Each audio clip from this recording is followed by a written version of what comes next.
Watching Anna plead to be released from that place shook Felicia to her core, not because the plea sounded false, but because it sounded terrifyingly real. The anguish in Anna's eyes carried the weight of someone trapped and unheard, and even for Felicia, doubt crept in alongside compassion. Inside the ward, Anna's suffering was laid bare for all to see, yet paradoxically, it rendered her more invisible than ever. Her cries were interpreted not as warnings but as symptoms. The white walls surrounding her were sterile and blinding, stripping away any sense of warmth or humanity. They were not merely the backdrop of treatment but a physical manifestation of her isolation, sealing her off from the world she was trying to reach. Friends and loved ones looked at her with pity, concern, and an unspoken suspicion that cut deeper than outright rejection. Anna could feel the distance growing with every visit, every hesitant glance. She was speaking, but no one was truly listening. She was fighting, but no one believed there was anything left worth saving. Beyond those walls, the machinery of her destruction continued to operate smoothly. Sidwell and Cullum remained untouched, unseen and unchallenged, quietly pulling strings from the shadows. Their wealth and influence opened doors that should have remained closed, allowing them to manipulate the very institution entrusted with Anna's care. Hospital staff were silenced or bought, protocols bent, and oversight conveniently ignored. Medications were adjusted not to heal but to suppress, dulling Anna's mind and weakening her resistance. These drugs did not restore balance or clarity. They erased fragments of memory, blunted emotional responses, and left her increasingly disoriented. With each dose, Anna felt pieces of herself slipping away, as if her identity were being carefully dismantled, layer by layer. As days turned into weeks, the outside world carried on. Indifferent to the quiet tragedy unfolding behind locked doors, life in Port Charles moved forward, cases were solved, alliances shifted, and new crises emerged. Yet Anna remained frozen in time, trapped in a reality no one else would acknowledge. Those who once stood beside her in battles against formidable enemies now kept their distance, unsure of how to reconcile the woman they remembered with the one before them. Every passing day inside the facility marked another loss of strength, of clarity, of hope. What had once been a fight against external captivity had transformed into something far more insidious, a prison, built from manipulation, chemical restraint, and institutional disbelief. Anna's condition was no longer a question of mental health alone. It had become the endpoint of a calculated campaign, designed to erase her completely. Cullum, more than anyone, understood her vulnerabilities, her guilt, her memories, her deep-seated fears, and exploited them with precision. By twisting her past and rewriting her present, he ensured that even the truth when spoken sounded like madness. Justice and recovery, once guiding principles of Anna's life, now felt impossibly distant, fading like echoes in a corridor no one walked anymore. What remained was a woman slowly being reduced to a shadow, not because she was weak, but because the world around her chose convenience and control over truth and courage. As I follow the harrowing unraveling of Anna's story, I am struck by the chilling realization of how someone once so formidable, so unwavering in her resolve, clarity could be systematically dismantled by forces that remain faceless and nameless. There is a cold clinical brutality in the way her fall was orchestrated, not with brute violence, but through psychological corrosion, isolation, and institutional manipulation. Watching Anna's descent raises uncomfortable questions about how fragile the boundary is between truth and delusion, between justice and cruelty disguised as care.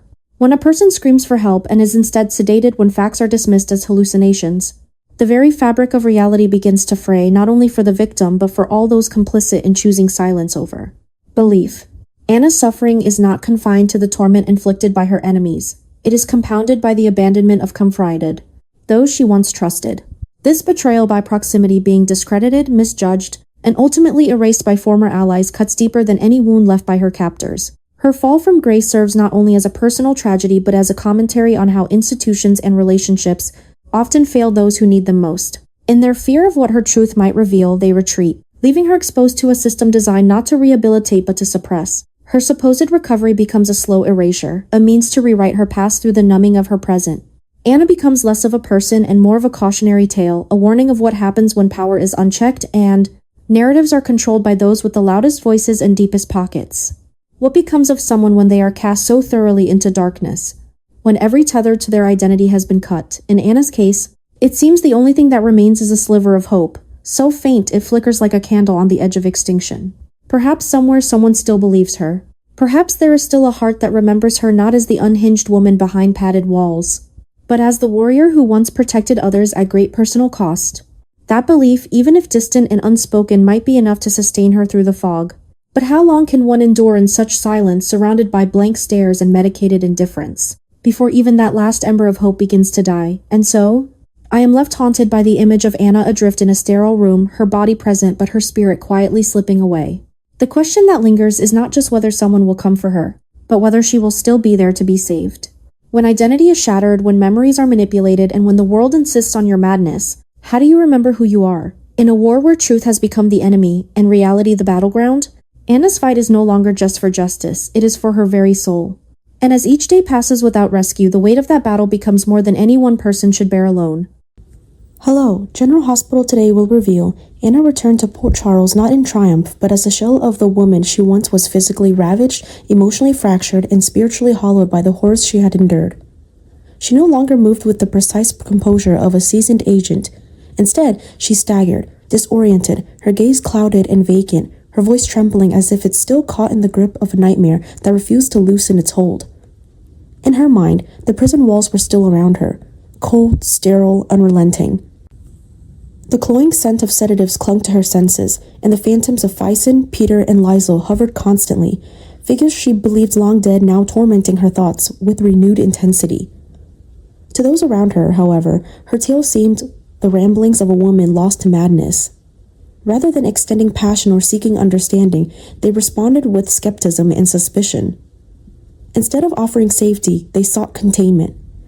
And so Anna found herself locked away once more, not in a foreign hellhole, but in the very town she once called home, a place now unwilling to see the agony that lay beneath her fractured surface.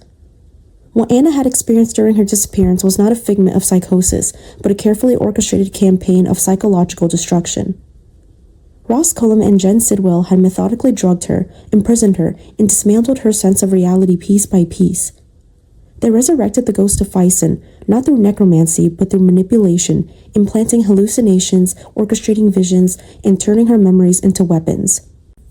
Pascal, the man introduced to her as a medical liaison, was in truth an accomplice, one who repeated the same fabricated stimuli until Anna's grasp on reality eroded. In such a warped world, where every sight and sound had been engineered to confuse, she could no longer distinguish what was real from what was imposed. Her only anchor became the fragile hope that returning to Port Charles would allow her to expose the conspiracy. Yet it was here that her last spark of belief was extinguished, as the community rejected her warnings and dismissed her suffering as delusion. The place she thought would be her salvation became her final prison. Emma, the only person who entertained a flicker of doubt, received a strange call from a remote village in France. The caller, a local police officer, described a disoriented woman found wandering alone, claiming she had escaped captivity and needed to alert authorities about a threat no one believed still existed. That woman was Anna. With every ounce of remaining strength, she had tried to reach anyone who might listen. But even Emma, with her instinctive empathy, struggled to process the enormity of Anna's claims. Names like Faison and Peter carried weight, and yet invoking them only further undermined Anna's credibility. Dante, a man who had faced his own descent into darkness through PTSD and mind control, might have been a natural ally. Yet, even he, despite understanding trauma on a visceral level, found it hard to bridge the growing divide between belief and reason. In the eyes of Port Charles, Anna wasn't someone in need of rescue. She was a potential threat, a woman whose unraveling mind was deemed dangerous not only to herself, but to those around her. Her warnings became white noise in a system too eager to medicate and confine rather than investigate. What had once been revealed a legacy of heroism was now buried beneath layers of doubt and diagnosis. The tragedy of Anna Devane lay not just in torture she endured, but in the betrayal that followed. Her fall from grace was not due to failure in duty, but the world's failure to recognize her truth. In this harrowing crucible of memory manipulation and institutional silencing, Anna's voice was stripped from her, and with it, her agency. She was rebranded as unstable, her experiences reinterpreted as madness, her reality reframed by those in power. Poor Charles, in turning away from her, became complicit in her erasure, blind to the monstrous design still lurking beneath the surface.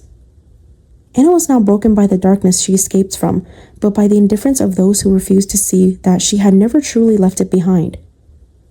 Felicia, one of the few people who still clung faith in Anna, tried desperately to hold on to the belief that her friend was telling the truth.